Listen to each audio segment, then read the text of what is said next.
Do you know how much international students can earn in New Zealand? जब आप plan करते हैं as a international student New Zealand आने के लिए तो आपके दिमाग में बहुत सारे क्वेश्चंस आते हैं, जैसे कि how many hours you can work, how much money you can make, how much money you can save, how much money you can spend on grocery, rent and other expenses. So today we're gonna answer all these questions right in this video. So let's get started. तो जब आप as a international student New Zealand में आते हो तो आप सिर्फ और सिर्फ आपको 20 घंटे काम करना अलाउड होता है as a part time. And we highly recommend कि आप 20 घंटे से ज़्यादा काम ना करें। वो भी हम बता देते हैं आपको क्यों। तो कई बार आप ये सोचते हैं कि यार 20 घंटे से ज़्यादा हम काम कर लेते हैं, थोड़ा सा और अर्न कर लेंगे, थोड़े से और पैसे सेव कर लेंगे हम, बट नहीं, हम हाईली रिकमेंड करेंगे कि आप ऐसा नहीं करिए। बिकॉज़ इन फ्यूचर अगर आप वीज़ा या पीआर अप्लाई करते हैं और उस टाइम आपकी अगर धोखे से भी अगर 20 घंटे से ज़्यादा की आपका जो टैक्स है वो कट गया तो आपको बहुत ज़्यादा प्रॉब्लम आएगी और हो सकता है कि आपकी पीआर और आपका वीज़ा जो है वो डिक्लाइन हो जाए। और ये हम एक्सपीरियंस से बता रहे हैं क्योंकि हमारे पहचान में कुछ लोगों के साथ ये चीज़ हुई है, उनके वीज़े पीआर डिक्लाइन हुई है सिर्फ इसी रीज़न से। तो आज की जो कैलकुलेशन है हम आपको $20 पर आवर के हिसाब से बताने वाले हैं और 1 अप्रैल 2022 से ये पे रेट $20 से बढ़ के अप्रॉक्सीमेटली 21 समथिंग होने वाला है। तो ये जो 20 घंटे जो आपको मिलते हैं ये कैसी शिफ्टों में डिवाइड होते हैं, इनकी मैं आपको एग्जांपल लेके बताता हूँ। ये कम भी हो सकती हैं, ज़्यादा भी हो सकती हैं, but it's just an rough estimation. तो अगर आप लेट अस से कि अगर आपकी मैकडॉनल्ड में जॉब लगती है तो वहाँ पे आपको 8-8 घंटे की शिफ्ट मिल सकती है। तो वहाँ पे आपके 2 दिन में 16 घंटे होंगे। वेराज अगर आपकी जॉब लगती है डोमिनोज़, पिज़्ज़ा हट या पिटापिट इन जैसी जगहों पर लगती है तो आपको 6-6 घंटे की शिफ्ट मिलने के चांसेस हैं। उसके बाद अगर आपकी जॉब फैक्ट्री में लगती है तो आपको 10-10 घंटे की शिफ्ट भी मिल सकती है, जिसमें आपके 2 दिनों में 20 घंटे पूरे हो जाएंगे। वेराज कई बार जो अगर आपकी जॉब रेस्टोरेंट्स में लगती है तो जैसे रेस्टोरेंट हैं वहाँ पे आपको 5 घंटे की शिफ्ट मिलने के चांसेस हैं। तो रेस्टोरेंट जो हैं यूजुअली वो 5 बजे खुलते हैं और करीब 9-10 बजे के करीब बंद हो जाते हैं। तो वहाँ पे आपको 5-5.5 घंटे की शिफ्ट मिलती है, जिसमें आपको 4 दिन लगाने पड़ते हैं अपने 20 घंटे पूरे करने के लिए। तो चलिए हम इसको ब्रेक डाउन करके बता देते हैं। तो हमने जो एग्जांपल लिया है वो 18 आवर्स का लिया है।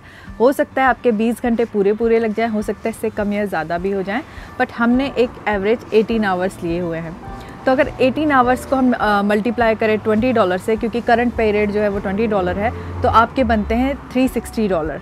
ठीक है, $360 में आपको अब 15% जो है वो टैक्स भी देना पड़ेगा। तो जब आप 15% अगर हम उसका टैक्स निकाल दें तो वो बनते हैं $54। 360 में से अगर $54 हम माइनस कर दें तो आपको मिलेंगे $306।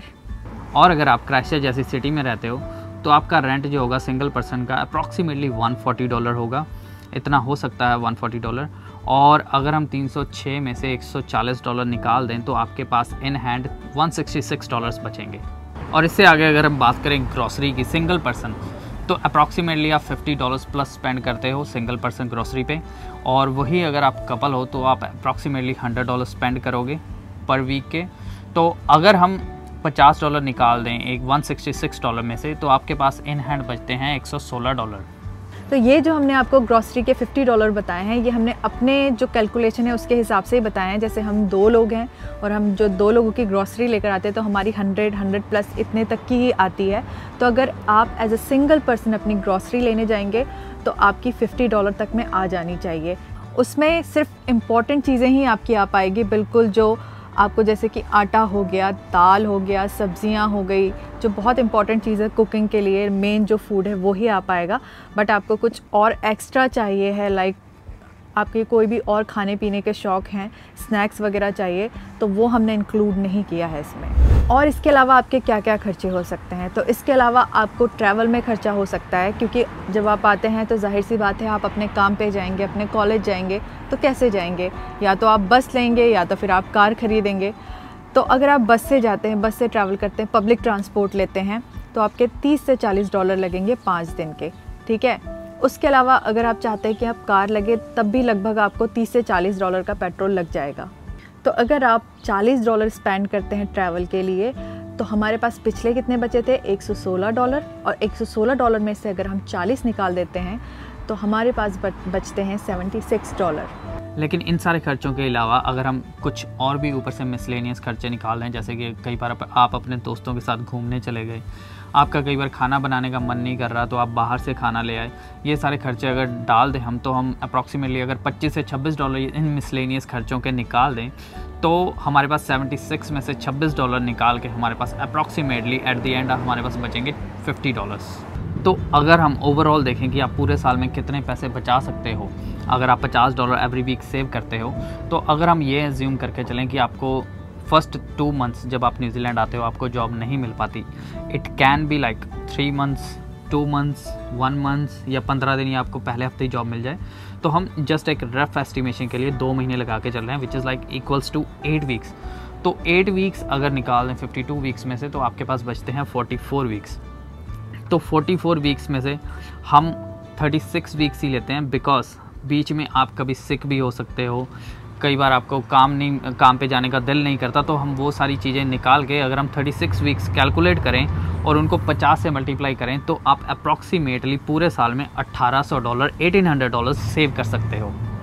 तो ये जो $1800 है, हम ये नहीं कहते कि आप एग्जैक्टली इतना ही सेव कर सकते हैं, हो सकता है आप इससे ज़्यादा भी सेव कर लें, हो सकता है आप इससे कम भी सेव करें, डिपेंड करता है कि आपके खर्चे क्या क्या हैं, आपकी जॉब कैसी है, आपके आवर्स कितने मिल रहे हैं, सब कुछ इस पर डिपेंड करेगा। बट हमने जो बताया है आपको वो मिनिमम हिसाब लगा के बताया कि इतने तो आप सेव कर ही सकते हैं अगर आप इस हिसाब से चलें तो।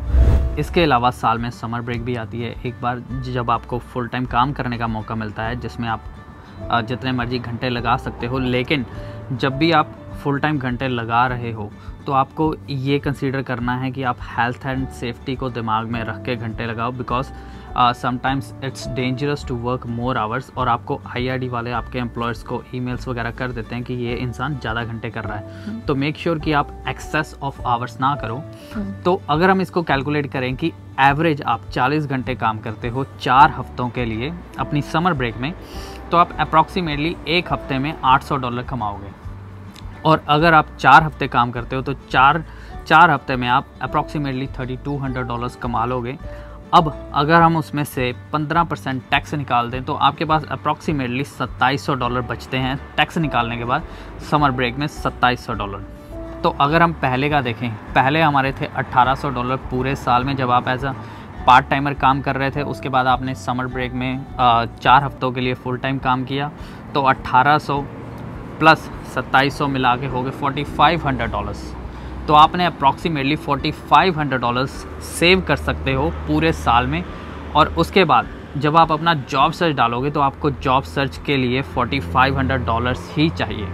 तो उस सिचुएशन में ना ही आपको $4500 किसी अपने फ्रेंड से बोरो करने की ज़रूरत है और ना ही इंडिया से किसी से मंगवाने की ज़रूरत है, और आप आराम से $4500 सेव करके खुद अपना वीज़ा फाइल कर सकते हो जॉब सर्च। तो आज की वीडियो हम यहीं ख़त्म करते हैं, मिलेंगे आपसे नेक्स्ट वीडियो में, तब तक के लिए bye bye, see you next video.